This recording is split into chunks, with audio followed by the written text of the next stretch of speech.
Hello, trading is closed on the 14th of March 2022.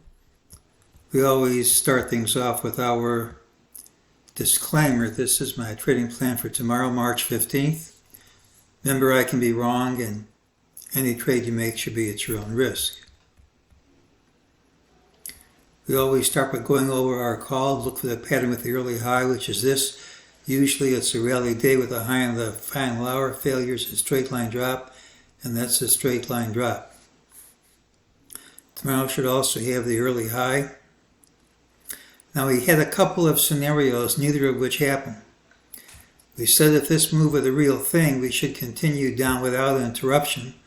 Well, that didn't happen. We gapped up.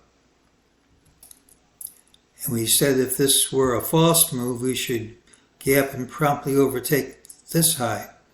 And that didn't happen.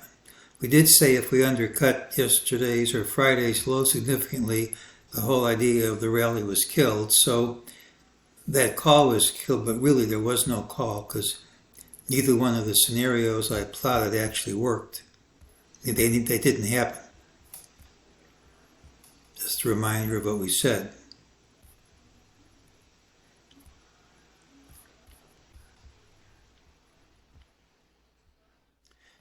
During the day, MEJT said this rally, strong as it looked, was a false move. The price would retrace.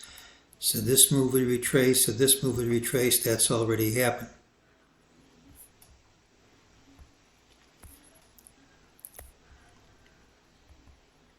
This is a daily chart. We have a crossing of the 50 and 200 day moving average. It's called a death cross. Doesn't mean we have to drop tomorrow, but it's a sign of the bull market ending. You can get whipsaws here, but usually when that crosses, whether or not we drop tomorrow, you have a significant down move ahead, and certainly you don't look for a huge move to the upside once you get a cross like this. Gapped up, hit a higher high, closed under all the highs and even the low between them. It's a very negative pattern. Either you have a gap and promptly take out this high, or we see lower prices even if we don't close lower.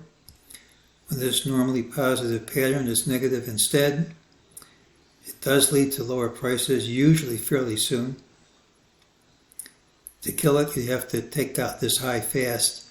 That looks kind of out of reach to me. There might be a news event of some kind, and I don't know how to predict that.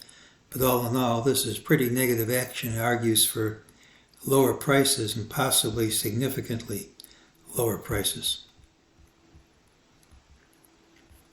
Tomorrow's pattern has the early high. We could still gap down. We gapped up at a higher high, closed under the highs and the intervening low. Normally bullish pattern was bearish instead. All this argues for lower prices on Tuesday. We need to gap and promptly overtake today's high to kill that signal. So this is negative stuff. Futures are up last time I looked, but don't be fooled by that. I expect these lows to fall, perhaps a lot more. If I'm wrong, as always, it'll be obvious pretty early. But that's how I'm reading this, and that's today's call.